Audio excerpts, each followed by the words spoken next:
Student, how are you today? All of you are fine. I, Dr. Shafali Jain, Assistant Professor at Ankara University. Student, today we discuss about the law of returns to scale. The law of returns to scale explains the proportional change in output with respect to proportional change in inputs. In other words, you can say returns to scale in economics refers to a terms that state that the degree of change in input factors changes the output proportionally and uh, during the production process it reflects the quantitative change that applies in the long term using similar technology. It forms the basic of measuring a firm's or industry's efficiency or production capacity. So you can say the law of returns to scale states when there is a proportionate change in the amount of inputs, the behavior of outputs also changes. The degree of change in output varies with change in the amount of inputs. For example, an output may change by a large proportion, same proportion, or the small proportion with respect in change in inputs. So, in briefly, we say that returns to scale in economics is a measure of proportional change in output with respect to the input factors in the long run as constant technology used for the production process.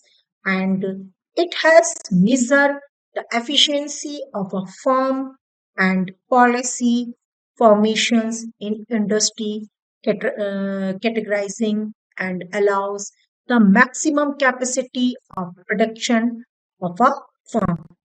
And you can say also it's assumptions only two inputs fixed technology, constant pricing, and labor plus capital used as input. And here, so in economics, it seems that returns to scale is a term that defines the relationship between the inputs changes in proportion with the output during production using the same type of technology. It also reflects the change or variation in productivity. A producer commodity uses inputs such as labor and capital to produce goods and services. Therefore, it is the best method to measure the efficiency of production. The lesser the amount of inputs producer uses to produce more output, the better its efficiency. And if in the manufacturing sector it is a, it has a highest place because to have the highest output level with minimum raw material inputs like labor and capital and all factors of production are variables in the long run. So by changing the production factors quantity, producer change the production scale and make it optimal. For example, increase the production output, firm must change the input level proportionally, as you know, and utilize them to the best capacity during such a scenario. And it's necessary to find a relationship between changes in input with the changes in output during the production. So, while applying the law of returns to any factory, one has considered main assumptions as producers should consider using only capital and labor as input factor of production. Next, the producer should add both labor and capital together in a fixed ratio, and the prices of these factors remain constant. So, after considering all the above assumptions, the changes in inputs as the same level, proportional changes in production process during the long term, and the same level of technology. And, mm, the input changes can lead to three types of proportion output: constant, increasing, or decreasing. Now, you also see here um, the degree of change in output, on the basis of three possibilities, the law of returns can be classified into three categories: increasing returns to scale, constant returns to scale, diminishing returns to scale.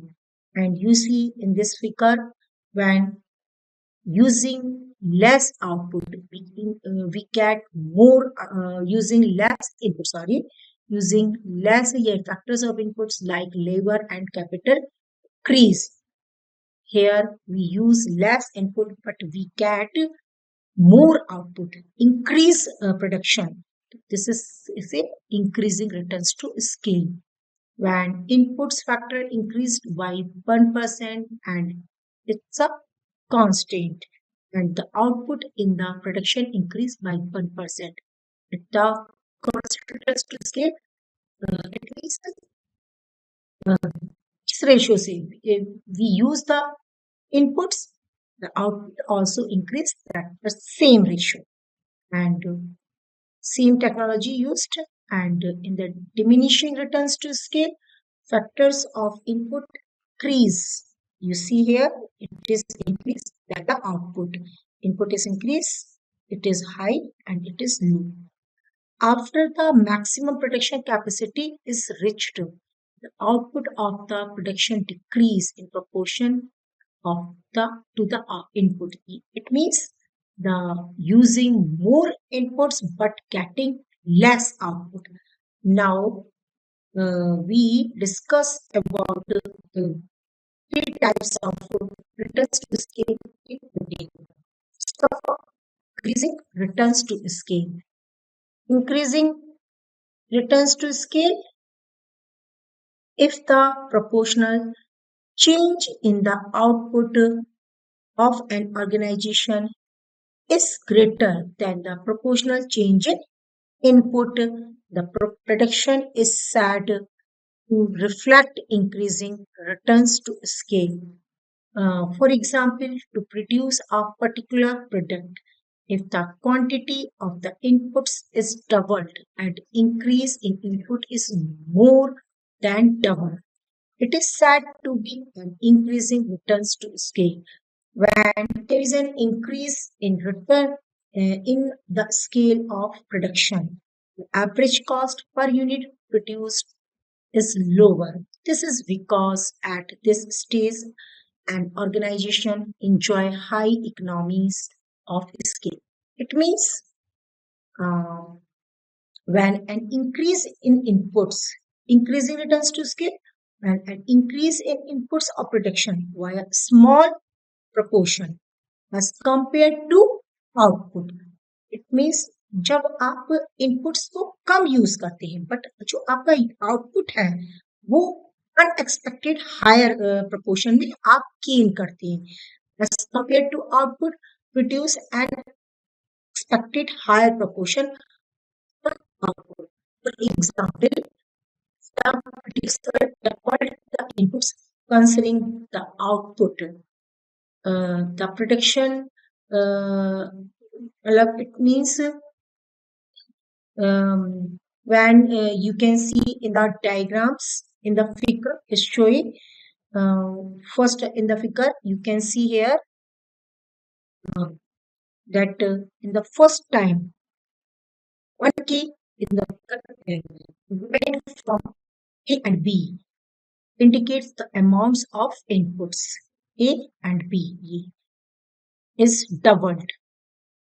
Now the combination of input has reached to 2K and 2N. Here, see here, K and 2N. from 1K and 1L. However, the output has increased 10 to 25. 10 to 25, meaning it increased 150%, more than double, which is more than double. Similarly, when the inputs changes from 2K and 2L, 2K, 2K and 2L to 3K at 3L, then output changes 25 to 50, 100%, which is greater than change in inputs.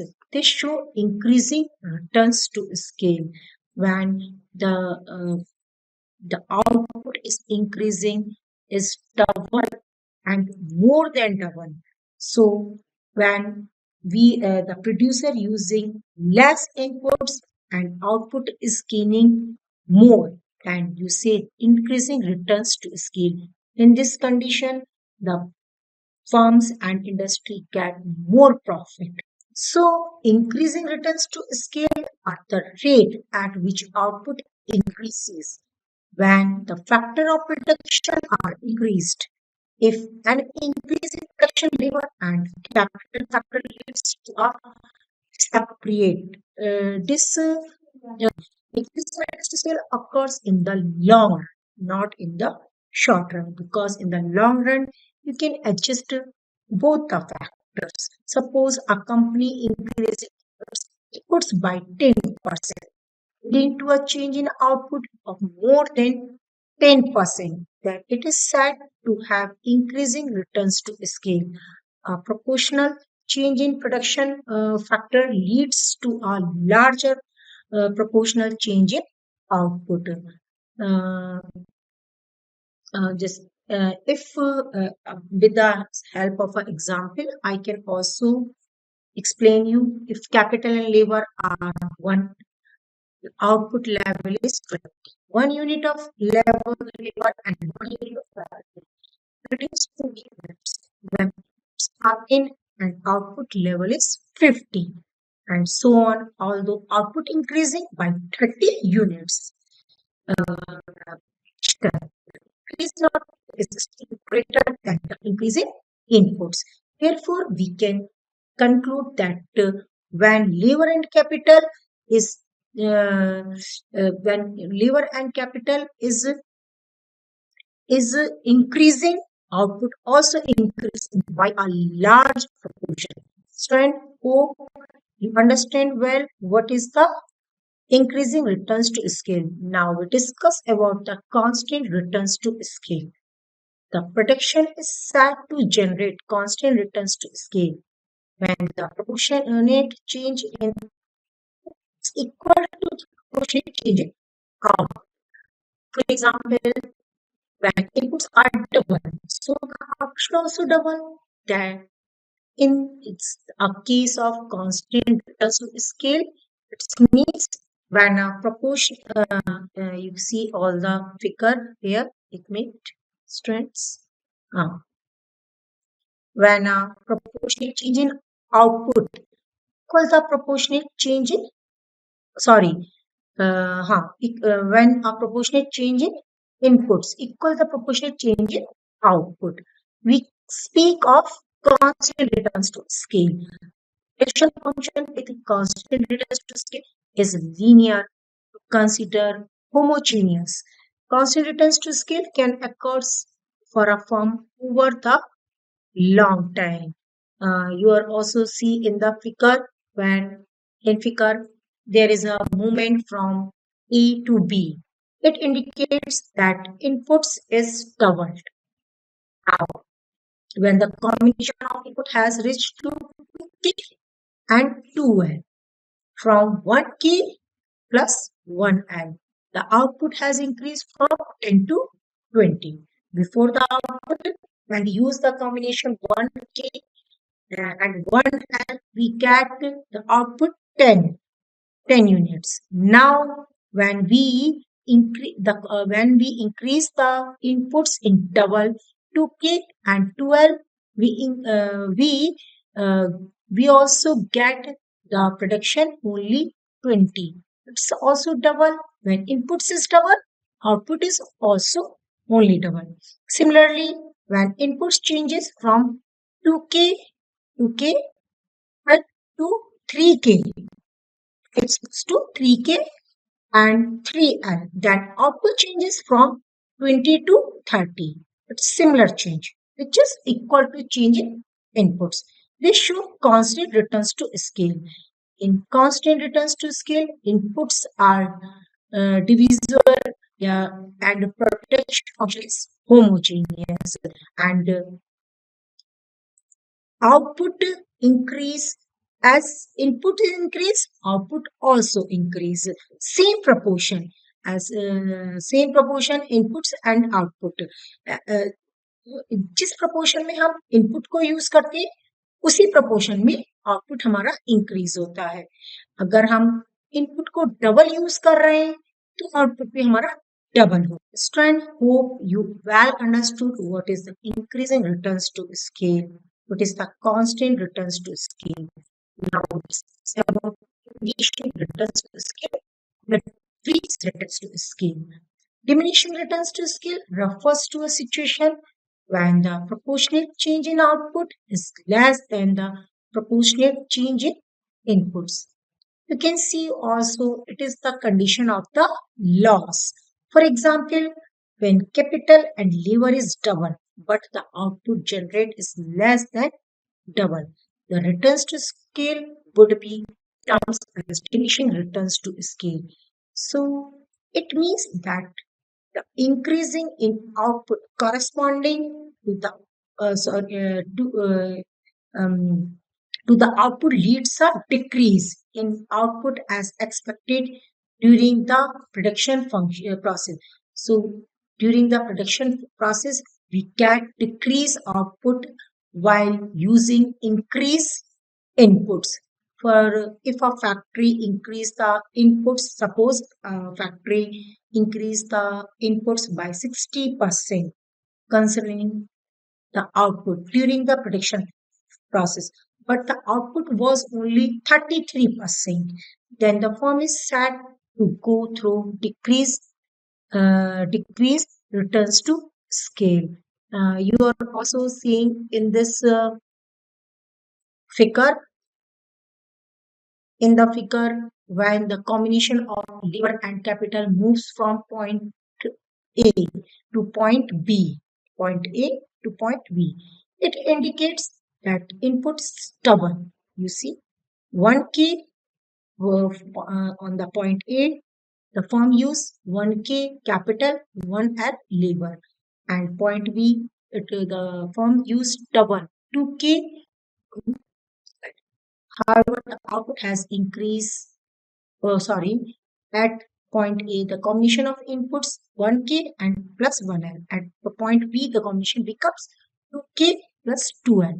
The output has increased from 10 to 80, 10 to 80, which is less than change in the amount of input. Similarly, when input changes from 2K plus 2L to 3K plus 3L, then output changes from 18 to 24, which is less than change in inputs. This shows the diminishing returns to scale. It is the condition of the loss. Diminishing returns to scale is due to the diseconomics of scale, which arises because of the managerial inefficiency with respect to the non-management. Generally, managerial inefficiency takes place in large-scale organization. Another cause of diminishing returns to scale is limited natural resources. For example, a coal mining organization can increase the number of mining plants but can't increase output due to limited coal reserves. So, the diminishing margin returns to scale always the condition of loss. It is not. So, in the brief, you can say decreasing returns to scale result at which output is less than the proportionate change in inputs. A proportionate change in inputs is greater than the proportionate change in output. Diminution or decreasing as it's C diminish यानी घटता हुआ प्रतिफल. So diminish, it's a condition of loss. Diminution or decrease in returns to scale occurs when a firm's production function become less efficient at its increase. An example of this, when a firm expand beyond its ability to be efficiency managed. So when the output is used but sorry, when input is used more but output get lost. Strand in this video we understood about the scales of returns, increasing scales of return, constant scales to returns, and diminishing scale to returns. Hope you understood well. Thank you.